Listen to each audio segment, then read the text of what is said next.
Olá, alma querida. Que a paz do Cristo te abrace agora e que a luz dos Espíritos amigos toque teu coração com sabedoria. Hoje caminharemos juntos por uma estrada silenciosa e ao mesmo tempo barulhenta dentro de nós. Os porquês da vida afetiva, os desencontros, aquilo que chamamos de destino, de acaso ou de escolha, são sempre temas que mexem com o espírito humano. E é justamente sobre isso que vamos conversar. O karma conjugal e as razões espirituais que nos aproximam de certas pessoas ao longo da existência. Muitas vezes, acreditamos que escolhemos um parceiro por afinidade, paixão, convivência ou circunstâncias, mas a verdade, ensinada por benfeitores espirituais através de Chico Xavier, é muito mais profunda. Há encontros que não começam neste mundo e há laços que não terminam nele. Tudo tem um porquê, e esse porquê quase sempre nos conecta a vidas passadas, compromissos assumidos e aprendizados que ainda precisamos cumprir. Quando olhamos para o casamento apenas pela ótica da matéria, nos prendemos ao comportamento, aos defeitos, à rotina, ao desgaste. Mas quando olhamos pela ótica do espírito imortal, percebemos que por trás de cada dificuldade existe uma oportunidade. Por trás de cada conflito, um acerto necessário. Por trás de cada mágoa, uma história que pede reconciliação. Por isso que muitos de nós sentimos que certos relacionamentos parecem inevitáveis. Não é castigo, não é punição, é cura. Cada casamento é uma escola. E cada pessoa que colocamos em nosso caminho é, de algum modo, um professor ou um aluno. Nada disso é por acaso. A vida espiritual não desperdiça encontros. E o lar é sempre o primeiro laboratório onde nossas tendências, sombras e virtudes aparecem com clareza. A convivência diária revela nosso verdadeiro eu. E é justamente aí que o karma conjugal se manifesta. Não como destino imutável, mas como plano de aprendizado que nos permite evoluir, reparar erros, fortalecer laços de amor e transformar dores antigas em luz. Mas o que realmente significa esse termo karma conjugal? Ele não é uma sentença de sofrimento, como alguns imaginam, mas sim um encontro marcado entre almas que têm algo a resolver, a aprender ou a celebrar juntas. Há casamentos que nascem de dívidas espirituais contraídas em existências anteriores. Talvez você tenha ferido alguém profundamente no passado, ou talvez tenha sido ferido. Talvez tenha abandonado quem precisava de você, ou tenha sido abandonado quando mais necessitava de amparo. Essas marcas ficam registradas na consciência, e a justiça divina, que é sempre educativa, proporciona o reencontro para que haja reparação, perdão e crescimento mútuo. Quando duas pessoas se unem em matrimônio, elas não estão apenas assinando um documento ou fazendo uma promessa perante testemunhas humanas. Elas estão renovando pactos firmados antes mesmo de nascerem. Esses pactos foram estabelecidos no plano espiritual, onde cada alma, assistida por seus mentores, escolheu as provas que viveria, os desafios que enfrentaria e as pessoas com quem dividiria essa jornada. O espírito sabe o que precisa aprender, ainda que a mente encarnada tenha esquecido. Por isso, muitas vezes nos sentimos atraídos por alguém sem saber explicar o motivo. É a alma reconhecendo um compromisso antigo, uma tarefa em aberto, uma chance de recomeço. A atração física, a paixão inicial e a química entre duas pessoas são apenas os instrumentos que a espiritualidade usa para reunir os que precisam se encontrar. Depois que a paixão passa e a rotina se instala, é que o verdadeiro trabalho espiritual começa. É ali, no dia a dia, que as máscaras caem. É ali que o egoísmo aparece, que o orgulho se manifesta, que a impaciência se revela. E é também ali que temos a chance de exercitar a tolerância, o perdão, a compreensão e o amor verdadeiro. Aquele que não exige perfeição, mas que acolhe a humanidade do outro com seus defeitos e limitações. Chico Xavier sempre reforçou que o casamento não foi feito para ser um conto de fadas, mas sim um livro de provas. Provas que testam nossa capacidade de amar sem condições, de perdoar sem ressentimento, de compreender sem julgamento. Provas que nos confrontam com nossas próprias falhas, refletidas no comportamento do outro. Porque o cônjuge, na verdade, funciona como um espelho. Aquilo que nos irrita nele, muitas vezes, é aquilo que precisamos curar em nós mesmos. Aquilo que nos decepciona nele pode ser justamente o que esperamos dele para não ter que fazer por nós mesmos. Toda relação conjugal é, portanto, um convite ao autoconhecimento e à transformação interior. Existem, sim, casamentos que nascem de uma afinidade espiritual elevada, de um amor puro e construtivo, que já vem sendo cultivado há várias encarnações. Esses casais caminham juntos com leveza, enfrentam as dificuldades com união e crescem lado a lado na prática do bem. Mas esses são exceções.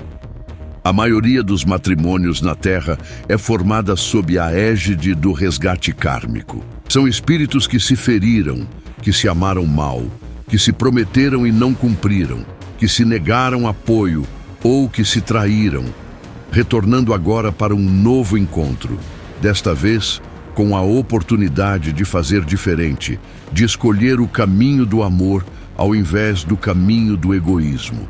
E é importante compreender que o karma não é vingança divina.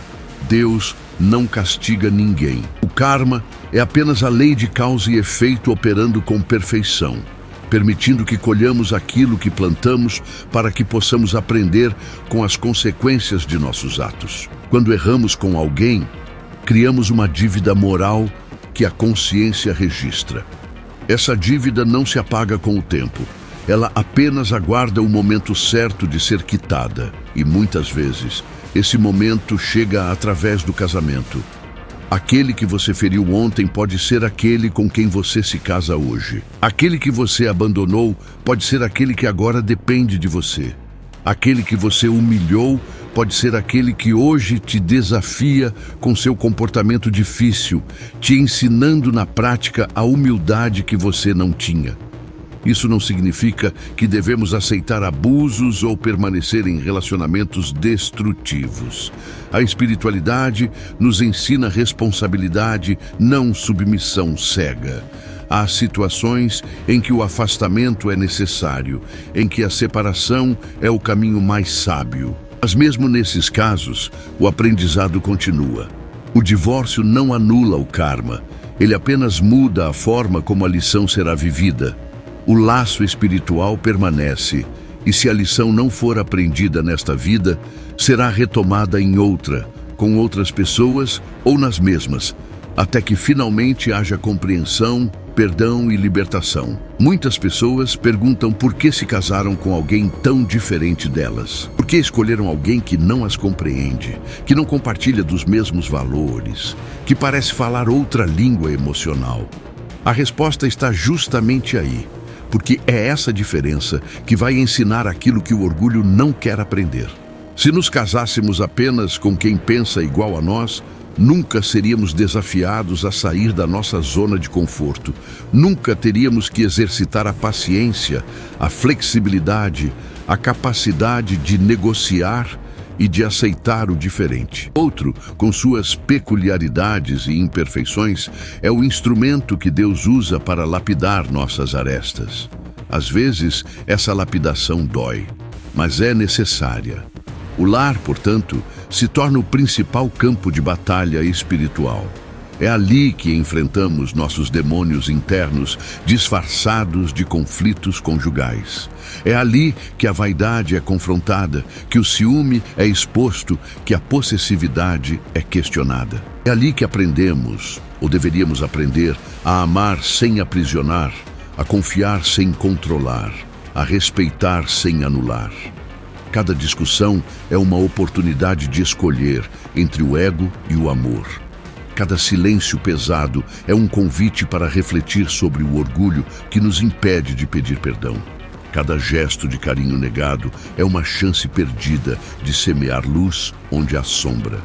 Chico Xavier dizia que o matrimônio é um altar de sacrifício e renascimento.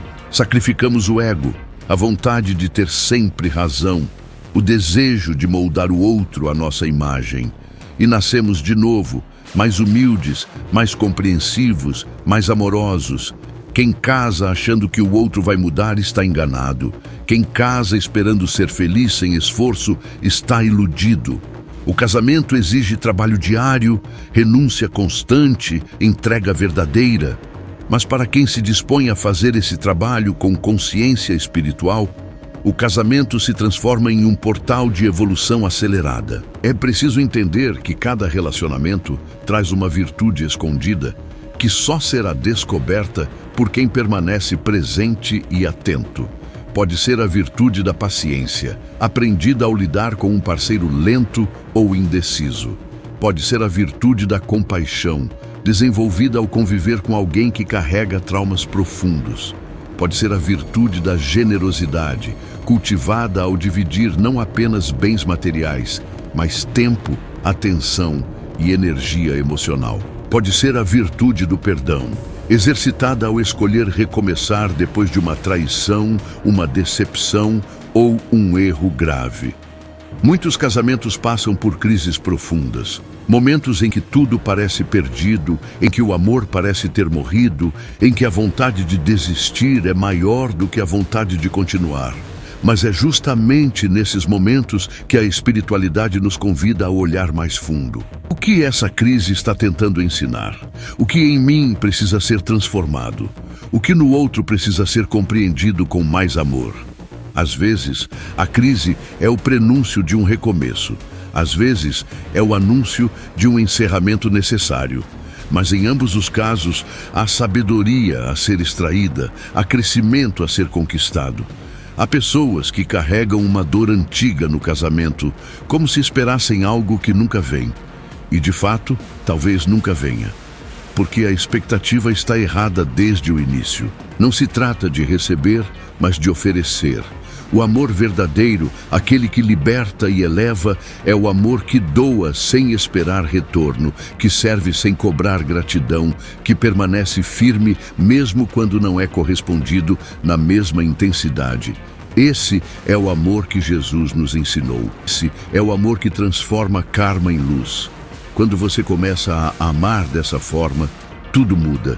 Você deixa de ser vítima e passa a ser protagonista da sua evolução. Você deixa de culpar o outro pelos seus próprios vazios e passa a assumir responsabilidade pela sua felicidade interior.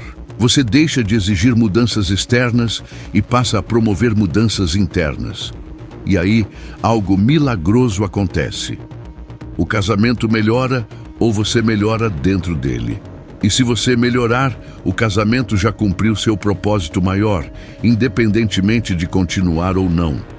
É verdade que nem todos os casamentos são para durar a vida inteira. Há uniões que duram apenas o tempo necessário para que determinada lição seja aprendida. E quando a lição se completa, os caminhos se separam. Isso não é fracasso. É conclusão de um ciclo. O importante é como você sai dessa experiência. Você sai melhor ou pior? Você sai com o coração mais leve ou mais pesado? Você sai perdoado e perdoando ou carregando ressentimento? A resposta a essas perguntas determina se o karma foi resolvido ou se será levado adiante. Portanto, se você está casado, saiba que essa pessoa não cruzou o seu caminho por acaso. Ela está ali porque vocês têm algo importante a viver juntos. Pode ser um amor a ser celebrado, pode ser uma dívida a ser quitada, pode ser um aprendizado a ser conquistado. Seja qual for o motivo, honre esse encontro com consciência, com respeito, com dedicação. Não desperdice a oportunidade de crescer ao lado de alguém que, querendo ou não, está te ensinando algo valioso sobre você mesmo e sobre o amor verdadeiro. E se o seu casamento já terminou, não o amaldiçoe. Não negue os momentos bons que foram vividos. Não transforme o passado em vilão. Agradeça pelo que foi aprendido, perdoe o que foi doloroso e siga em frente mais consciente, mais forte, mais preparado para amar melhor na próxima vez. Porque o amor não acaba, ele apenas se transforma. E cada experiência afetiva, por mais difícil que tenha sido, deixa em você sementes de sabedoria que florescerão no tempo certo. O karma conjugal, portanto, não é prisão, é libertação. Libertação do egoísmo, da imaturidade, da ilusão de que podemos amar sem nos transformar. Quando compreendemos isso, deixamos de ver o casamento como fonte de felicidade externa e passamos a vê-lo como caminho de felicidade interna. A paz não vem do outro, vem de dentro. E quando encontramos essa paz em nós mesmos, o casamento se torna leve, suave, pleno. Mesmo com seus desafios, mesmo com suas imperfeições, ele se torna sagrado, porque ali, naquele espaço de convivência diária, duas almas estão se ajudando mutuamente a retornar para casa, para Deus, para a luz. E não há missão mais bonita do que essa.